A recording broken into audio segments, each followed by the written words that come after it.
A lot of us feel like we don't deserve to have our dreams come true or have good things happen to us. And sometimes, no matter how far we've made it or how much we've already accomplished, we still don't feel content. Why is that? The answer isn't an easy one. Most likely, it's when we grapple with feelings of self-loathing. Self-loathing is defined as hatred for oneself that often manifests as anger, self-sabotage, a negative view of oneself, and low self-esteem.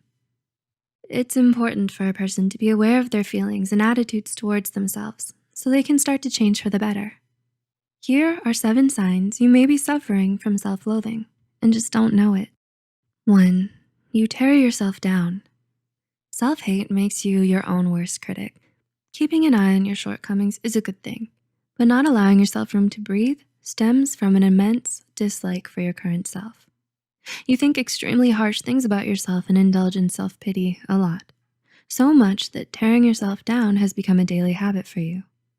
Everyone makes mistakes, but you're so hard on yourself that you can't forgive yourself when you mess up. You're quick to blame yourself whenever something goes wrong, even if it's not your fault. You never commend yourself for a job well done, but rather criticize yourself for even the tiniest of mistakes.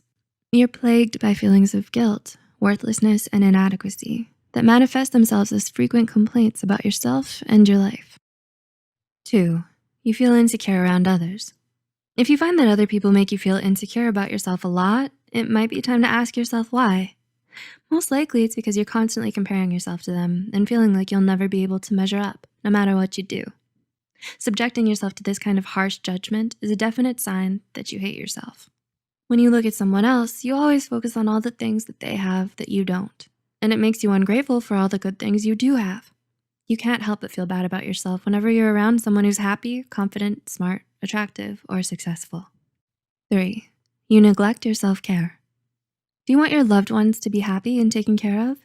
Chances are you probably answered yes right away, because when you love someone, you want what's best for them. So if you really loved yourself, you'd want that for you too. This is why neglecting your self-care is a form of self-hatred. You don't sleep well, you're not eating right, you don't exercise, you don't try to look nice for yourself, and you don't do things that make you happy. It's not that you don't have the time or can't be bothered enough. It's more about refusing yourself the pampering because of a deep-seated grudge with yourself. Since your insides are at war with you, it only seems right to let yourself show it outwardly as well. So when you look in the mirror, all you see is a haggard reflection, unworthy of love, and that's how you like it.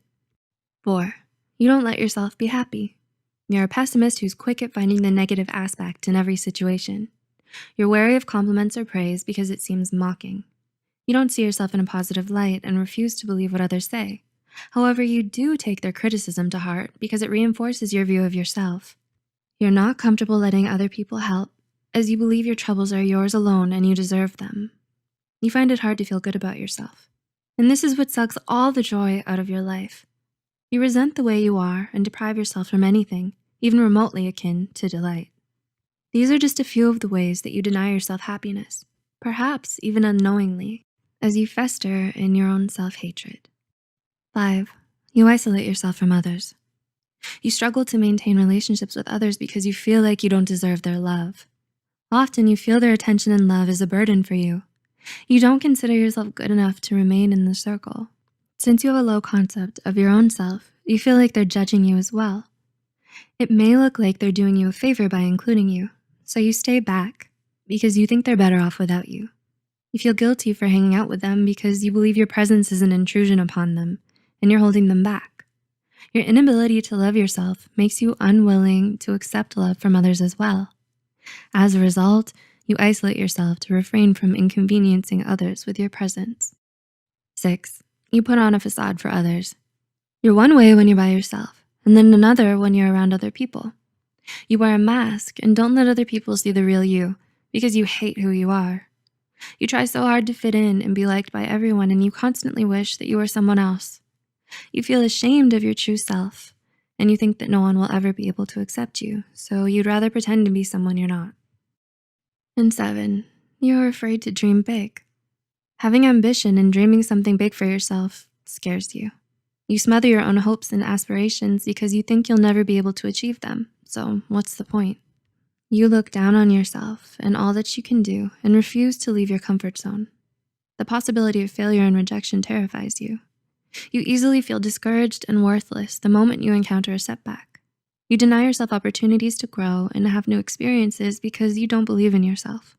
Your insecurities make it hard for you to see your capabilities, and you can't allow yourself to succeed. We all have a lot of self-destructive behaviors that are toxic for our mental health and emotional well-being. So many of us struggle with feelings of insecurity, emptiness, and worthlessness that it can sometimes lead us to hating ourselves.